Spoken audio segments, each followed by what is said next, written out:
Hello friends, welcome to Elite Four battle number 3 against Glacia, the Ice-type master.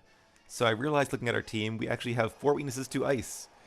Um, that's going to make this a tough battle for sure, but we do have our own Lapras which resists Ice, although we are resisted in turn. Ooh, that could be slippery, that seems like a safety hazard.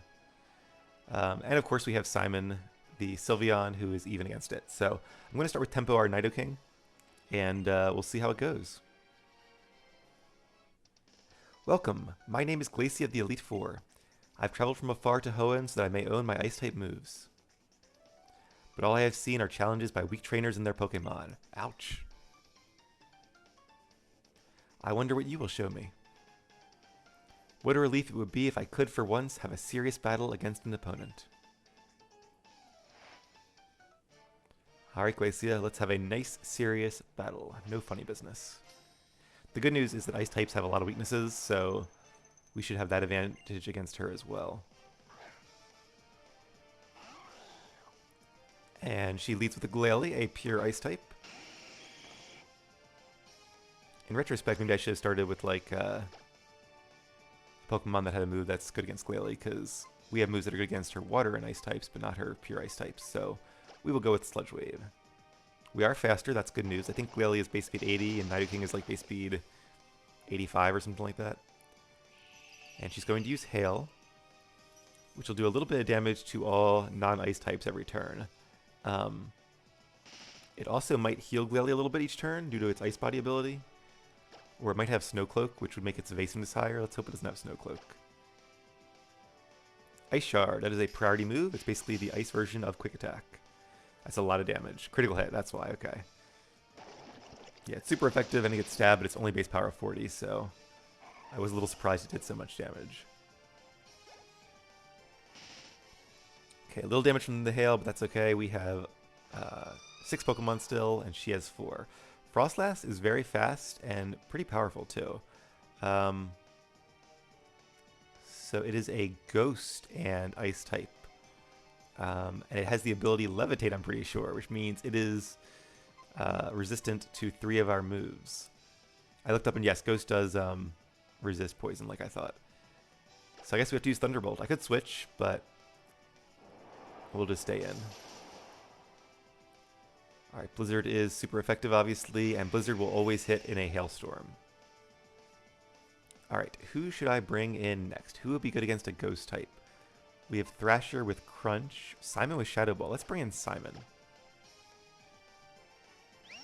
Although, oh, I didn't actually do the math. I almost did the math last time, but I'm going to do that right now off to the side here. Ah, Confuse Ray. I hate Confuse Ray. Of course, we're already slower, so we're going to lose a turn anyway, so we might as well just stay in at this point.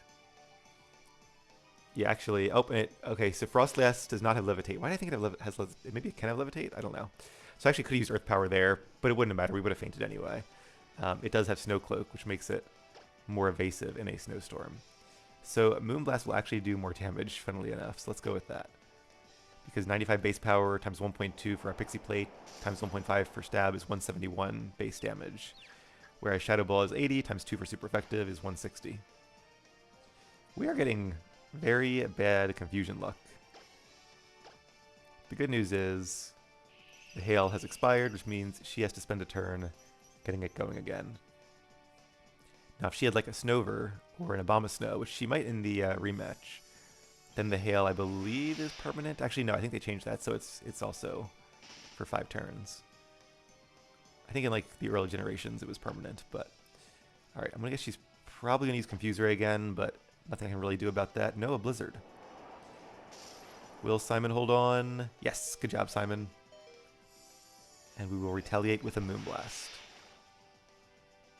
Alright, so it is now 5 Pokemon versus 3. However, one of our only 2 Pokemon who is not weak to Ice is at 22 HP, and she has a second Frostlass. Definitely a stronger team than she had in the original games for sure, when Frostlass did not exist. Let's go for Moonblast, get some damage on it. Alright, so Simon has gone down.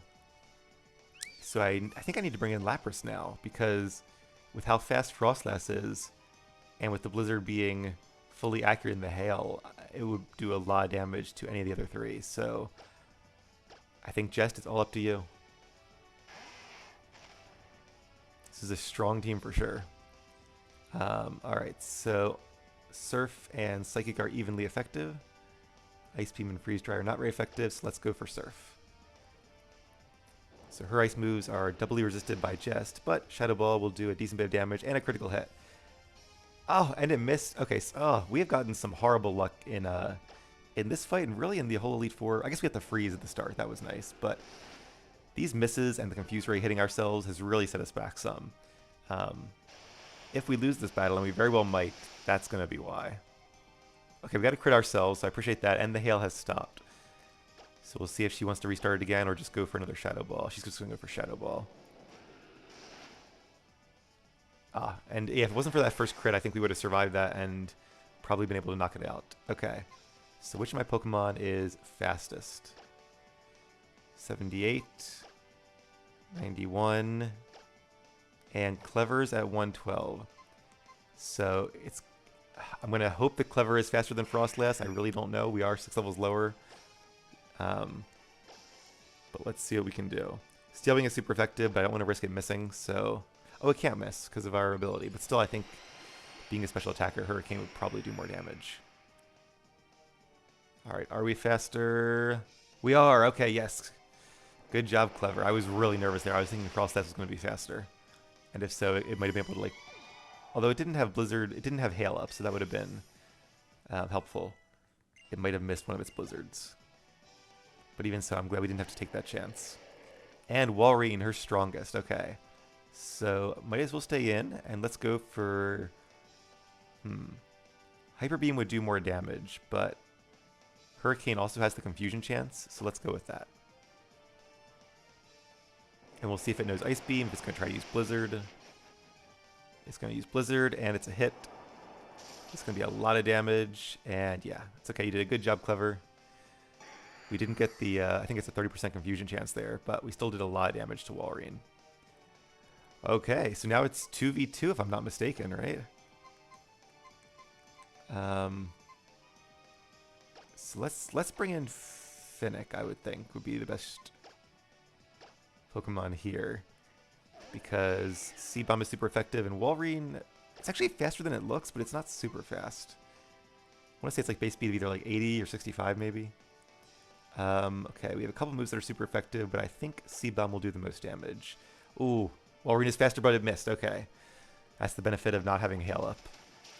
But of course, if she had taken a turn to set up Hail again, that would have given us a turn to do more damage, so... And that's why I like Ice Beam instead of Blizzard, although Blizzard is more powerful.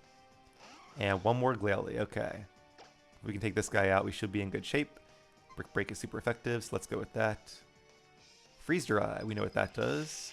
It is super effective, but it's only 70 base power, so yeah. If that had been Ice Beam or Blizzard, that might have been a knockout. Full Restore. This would be a really great time for a critical hit.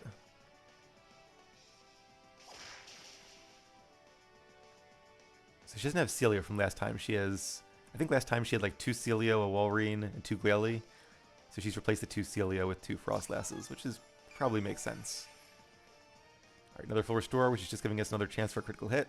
If I was her, I would have just used another Freeze Dry, but... Alright, still no crit though, so it really didn't matter.